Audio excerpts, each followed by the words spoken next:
For older buildings, we can make efforts to improve them by putting new insulation at roof level, or perhaps including garden roofs. We're trying to encourage people to have gardens on their roofs and balconies.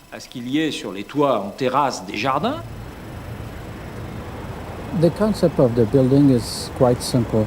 Here we are in the center of Paris, and the town mayor decided to make this garden here. So the idea for me was very simple. It's just to make a sort of ground, a green ground that up goes on the buildings. The efforts by the mayor's office to promote greener architecture attracted Edouard Francois. He took them at their word and designed this spectacular flower tower. The covering of bamboo on the building acts as a natural air conditioning system. The plants are very important in the summer, so it protects the building against the sunshine. So you don't need any climatization, so it's totally automatically protect. It's a sun-proof system. Greener architecture is only one solution. France has also tried to invoke its famed solidarity, reminding citizens that global warming is everyone's responsibility. The authorities fear that people have short memories. Sadly, I would say there is nothing more useless, more fickle than public opinion. We see more and more cars with air conditioning, more and more big 4x4s in the streets of Paris. We see that people are incredibly selfish, and that the thousands of deaths that happened are forgotten, are in the past.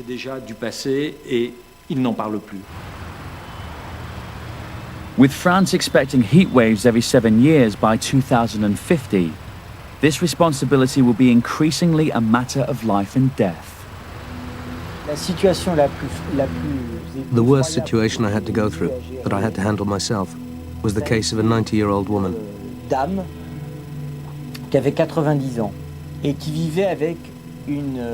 She lived with her daughter who suffered from Down syndrome.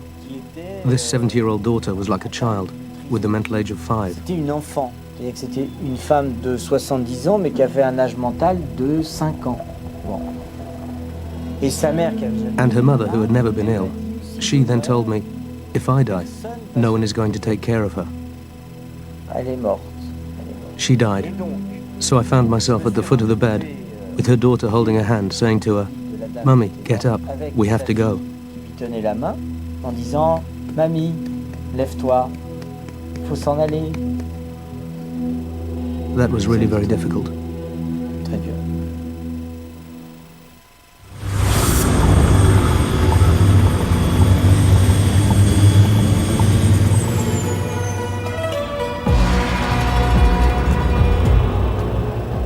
Shanghai, the fastest growing city in the fastest growing country on Earth. But this shining megapolis of 18 million people is also facing a growing threat.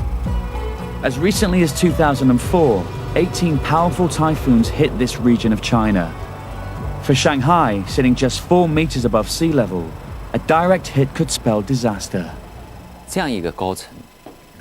If there were to be a flood and we didn't have protection, the tidal waters would simply pour in. A giant wave would cause destruction on a vast scale.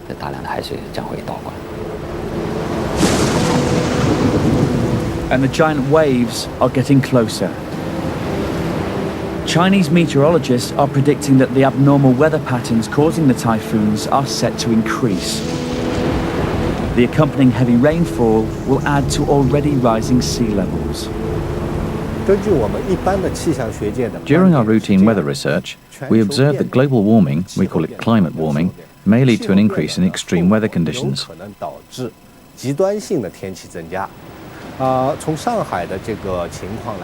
the case of Shanghai, our research indicates that the rainstorm season has definitely become more drawn out during the last few years.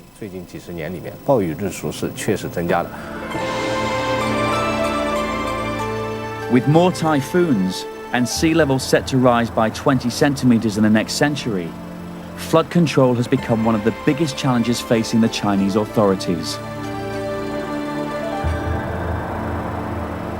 Flood barriers on the Shanghai Basin were built to withstand a 1 in 1,000 chance of a typhoon overtopping them. This has already been reduced to 1 in 200. But the storms of 2003 led to the collapse of several sections of the city's flood walls. The government is attempting to salvage the situation by raising the barriers. They are also building a sluice and creating new flood walls in other parts of the city. There are still waterways where we have not yet done any work. Some of the towns are much older than others, and these will still be vulnerable to flooding. We are constantly trying to tackle these problems through more adequate defences, although these are not without certain limitations. Those limitations are becoming all too evident. Jane Zhenyu, his wife and 2 children are going on a family visit to the village where they used to live. Sadly, this is a visit to a cemetery. On the 13th of August 2004, Wenzhou, to the south of Shanghai, was hit by a typhoon. It brought heavy rains and a huge flood. This triggered a catastrophic landslide. 25 people were buried beneath huge boulders. Mr. Zhang lost 9 members of his family.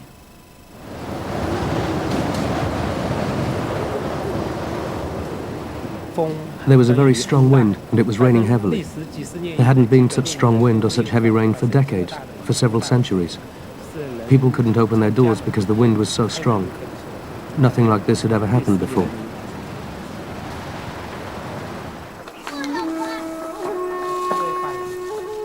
Even people who were 70 or 80 years old couldn't remember ever having seen so much water, so much rain before.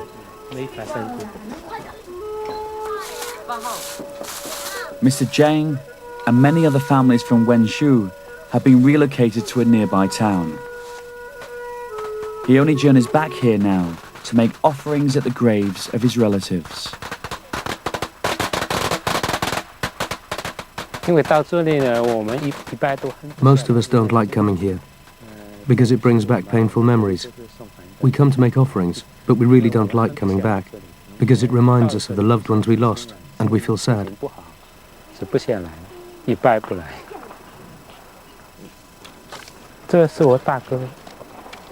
This is my elder brother. Over there are my second brother and his wife. And over there is my third brother.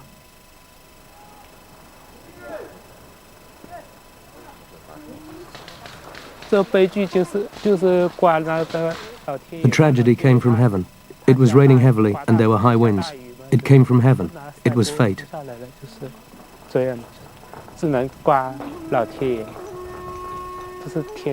Human beings have no way of knowing. All we can do is remember our loved ones.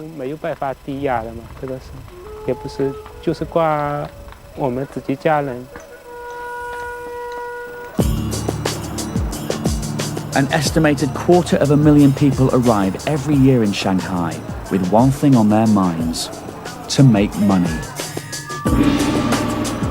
The influx of manpower helps an ever-expanding economy, but it also means a huge and growing demand for energy.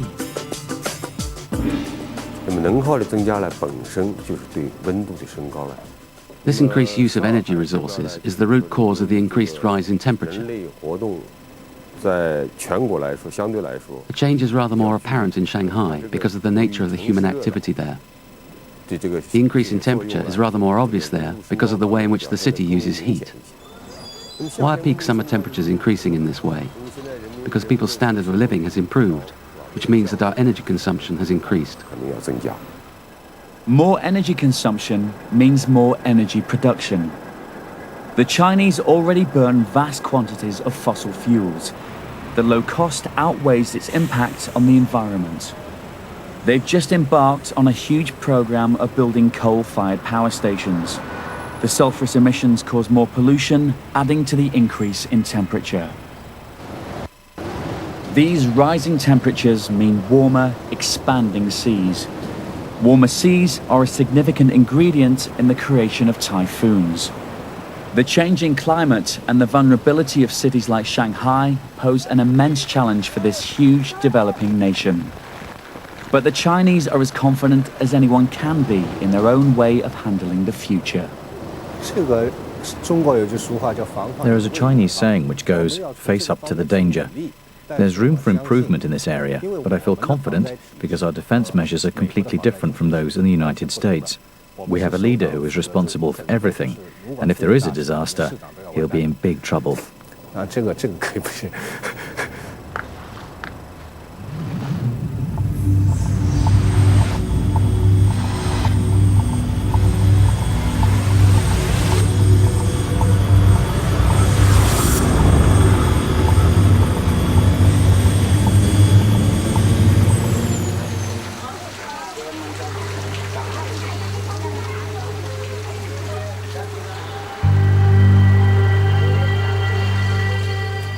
On the 26th of July last year, Mumbai, India's city of dreams, awoke to a nightmare.